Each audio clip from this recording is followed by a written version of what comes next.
Hi, I'm Claire from Plant Passion, and I'm meant to talk to you about planning your plot, your flower field or your garden.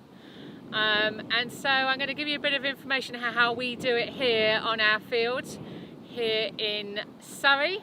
We're on the north face of the North Downs, and we have wonderful views out over Surrey and further afield.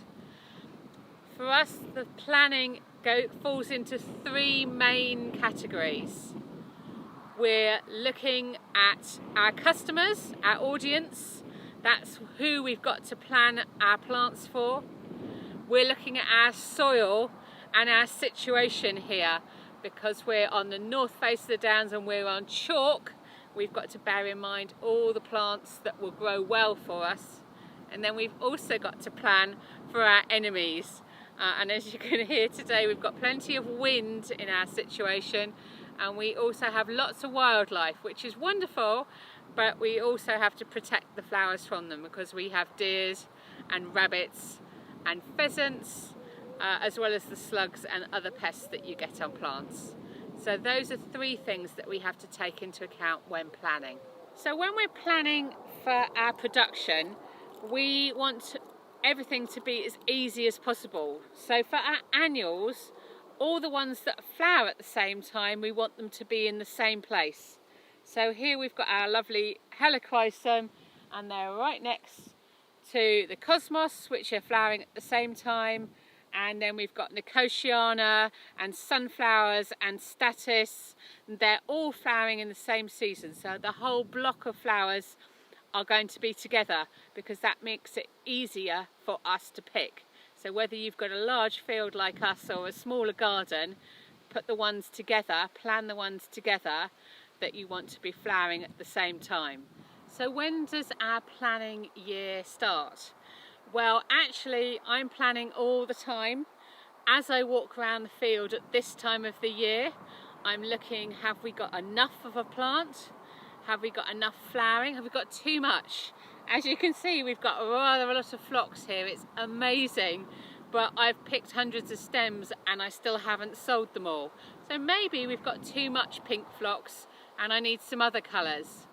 Your best tool when you're in the garden or on a field is actually not a piece of paper that's likely to blow away in our wind. Most of us have got one of these now. So I do messages into my phone and I tell it what I've got too much of or too little of, and that's when my planning starts for the following year, when I'm looking at what I've got on the field at the moment. So this is our 8th year in business, and we are a business. So when we're thinking of planning, we've got to make sure that we plan more of the plants that are going to make us lots of profit. And at this time of the year, the dahlias are really important to us. If we think back to those three things that we needed, we have to think about our customer. So because we have customers that are brides, we're going to need the light colours, the whites and the pinks. Because we have local customers who want bouquets, they often like the brighter colours, so we have plenty of those. And we also have florists, and at the moment their key colour is the dark dahlias, so we have those as well. So we have to take into account all of our customers. We have to take into account our conditions here when we plan our dahlias growth, and because we're on chalk soil, they're not going to grow very tall, which for us is brilliant because it means we don't need to stake them. And then we need to take into account our enemies, our pests. And actually we're really lucky, that's why we love dahlias so much. And we can plan for lots of them because they don't have as many pests as a lot of our other crops. So last year my planning told me I didn't have enough pale pink dahlias.